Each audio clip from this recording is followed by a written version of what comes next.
All right, we're back. Back like we never left. Fox 10, Talk Sports, pregame, Robby Baker, Blake Niemann, and we start off the birthday boy. Happy birthday to Blake. Oh, come on now. The big 2-1. Yes. Baby Blake no more.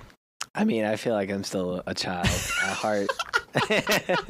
I'm the youngest person in the newsroom. Now we know. Now we know. So, yeah. Isabella gave you a run for your money there, but now we know you're the youngest. But happy birthday, my friend. Happy birthday. Appreciate it. I know you're going out Appreciate it. for a big birthday dinner, as you said, to celebrate tonight. So before that, though, we have some work to do. We got to here. do some Fox 10 talking. Some Fox 10 talking here.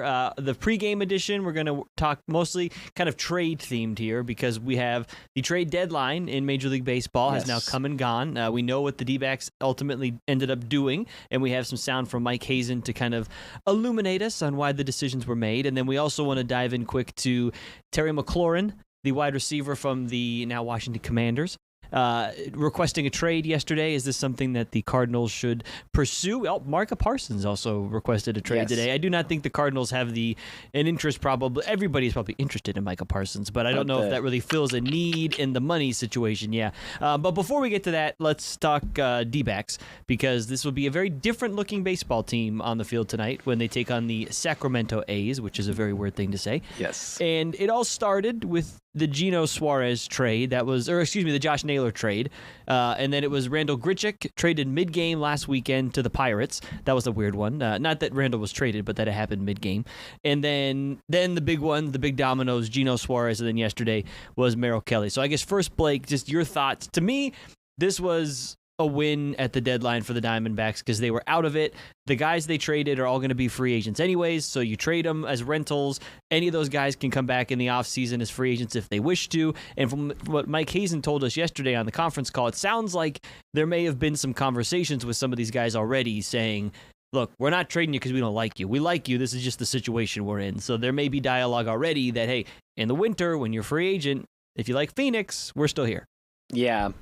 It was it's just an odd situation because Mike Hazen even said yesterday that it was like encouraging Merrill Kelly to go and win a World Series with the Texas Rangers. Yep. And as a fan, as a D-backs fan, like that's just like the last thing you want to be hearing from your GM mid-season. Like, go win the World Series with another team, especially when you were in the World Series with that pitcher who won you a game. He's the only one that beat the Rangers in that series. Ago. Yeah, just crazy full circle moment, I guess, for Merrill Kelly. I mean, Merrill made it clear before the deadline happened that he wanted to stay in Arizona. This guy is a guy who grew up in the Valley, went to ASU, and his only MLB team he's ever been with. I mean, this guy started his career in Japan.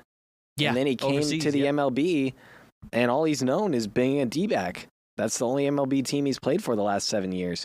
So now he's going to Texas. I'm assuming his family's going to stay here. I can't confirm that, but I think Merrill Kelly would have interest by the end once he's a free agent of coming back to the Diamondbacks. I mean, that guy is everything you want in an Arizona Diamondback.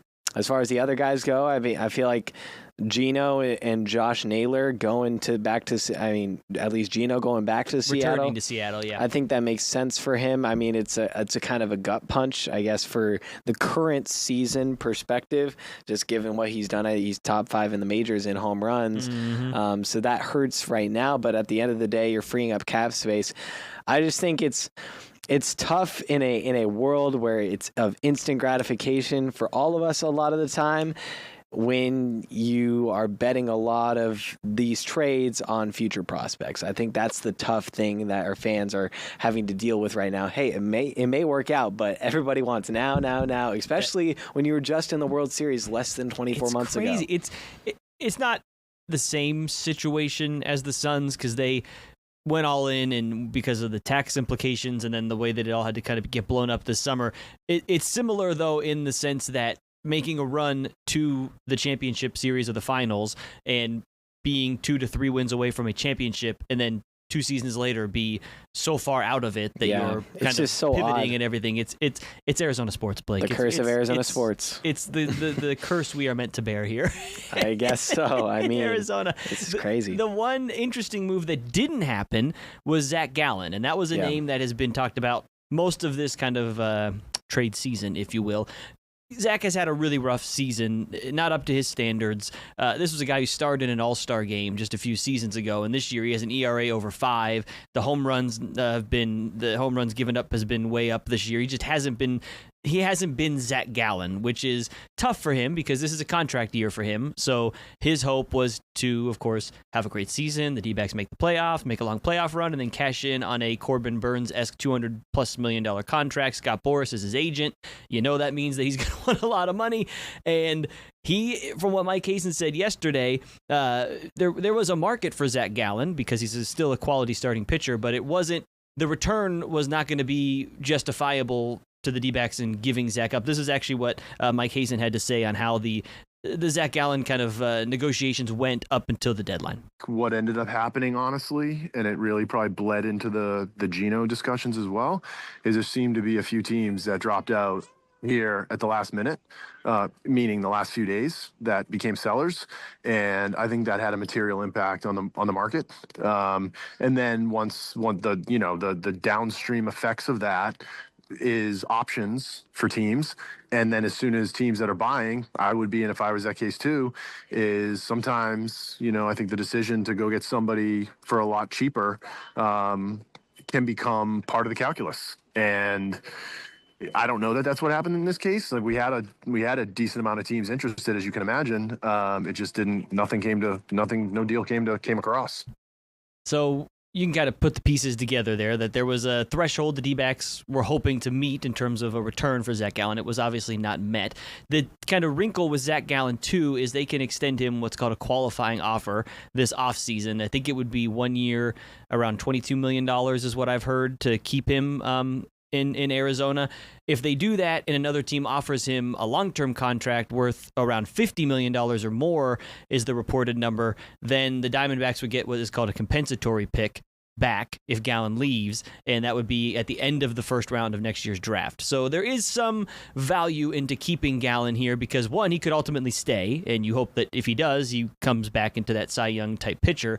And if he leaves and he gets a huge contract, the Diamondbacks are not just losing him either. They could get some draft capital back. So it's kind of if you're Zach Gallen, I'd be curious to know what he thinks right now, because some of his teammates ended up going to teams that are going to try to make World Series runs, and he's still here on a team that he has come of age with, much like Merrill Kelly, and a city that means a lot to him, but a team that's not really going anywhere right now. Yeah, I mean, it's got to be a tough spot for him. Like you said, the contract year coming around the corner, and you're having a year that you definitely weren't expecting yourself to have, had much higher expectations. And as someone who started opening day over Corbin Burns, so I mean, that's true too. This is a guy who was viewed as one of the aces, 1A, 1B aces of this staff, and it just hasn't been working for him this season so far. I think once Corbin Burns gets back in the mix, hopefully at the start of next season. I mean, Tommy John, it takes a while to recover from that. He might miss a significant portion of the start of next season. That's an injury that sometimes causes guys to miss 2 full seasons. Yeah, him and Justin Martinez, and I think AJ Puck had Tommy John too, right? Yeah, so it's just been at the end of the day, this D-backs team has been so derailed by injuries. It's hard to even evaluate like how much of it has been on-field mistakes produced. There's been plenty of those, but had the team been fully healthy, how much of that would have happened? The ingredients for Torey to cook with this year. There's too many variables to point out the specific problem. It is worth noting, as we quickly wrap up the D-backs here, that you mentioned, you trade these guys away, you get a number of prospects back, and fans are probably thinking, well, what are they going to, what are you doing for me lately type situation? Well, they're kind of, look at it like lottery tickets. The D-backs basically traded 4 guys for about 10 lottery tickets. And even just if 2 or 3 of those guys end up becoming quality major league players, almost all of the return was pitching too. And if you get 2 to 3 quality bullpen arms or maybe a starter out of all of this, and one of these guys comes back in free agency, then that's a win. You pivot and you look to 2026 and you see what happens. We got about 3 minutes left here in this Fox 10 Talk Sports pregame. It's a tongue twister. Let us know in the comments what you think or thought about the D-backs trade deadline. And while you do that, let's talk Terry McLaurin real quick, because this contract situation has become a mess in Washington. And I understand why Scary Terry wants the deal. He was in the same draft class as DK Metcalf. DK gets traded to Pittsburgh, and the Steelers opened up the checkbook big time for DK Metcalf. And Terry McLaurin's in Washington going, all right, we got the franchise quarterback in Jaden Daniels. I have just the same amount of production as DK Metcalf, and I'm making half the amount of money this year, and I'm on the last year of my deal. I want stability. And Washington, they're in a stalemate right now, and finally Terry McLaurin yesterday says, I want to trade. And the Cardinals need a number 2 wide receiver. Could you imagine this Cardinals offense with Scary Terry and Trey McBride and Marvin Harrison Jr.? I don't know if they have the capital to make a trade happen, but my goodness, would that be awesome? I mean, that could be legit. I mean, come on now. Do it for Blake's birthday, Monty. Come on, Monty Ossenfort. Look, Scary Terry watching the playoffs last season, Cardinal fans, sad to say, we're not in it. But watching him in the postseason last season, wow, that guy was in takeover mode. I mean, a lot of credit to Jaden Daniels, former Sun Devil, put on a heck of a performance in the playoffs. But Terry McLaurin was the number 1 option in terms of catching the ball and the receiver. So I think it would probably have to be some receiver in return. You may have to give up one of your options you have right now, like a Michael Wilson. No knock on Michael Wilson. Yeah. I'm making that Michael Wilson and a first-round pick, or maybe Michael Wilson and a second-round pick, maybe. Yeah. For Scary Terry, I'm making that phone call right now. Yeah, I mean, I'm curious how much the Commanders would want in return, because the expectations for them have been raised to where it's like, Super Bowl now. They expect that now. Fans expect that. Yeah, that is actually the same thing that's happened at ASU. I mean, it's like Big 12 championship. Okay, college football playoff again. Yeah. It's just how the world works. Yep. It's all now. Unfortunately, the D-backs are getting the wrong end of it, and the Cardinals they could get the positive. Real quick, 10 seconds. Micah Parsons or Terry McLaurin, do either get traded? And if one does, which one do you think is more likely? McLaurin, right? McLaurin, I'm gonna say McLaurin. Yeah, I think so too. I think Micah Parsons, somehow Jerry Jones can't screw it up that bad. They'll figure something out. Yeah. Maybe he will. I don't know. It's the Cowboys. But we'll be back at 6:30. Blake and I will be back for another Fox 10 Talk Sports. We'll just talk exclusively ASU football as the first week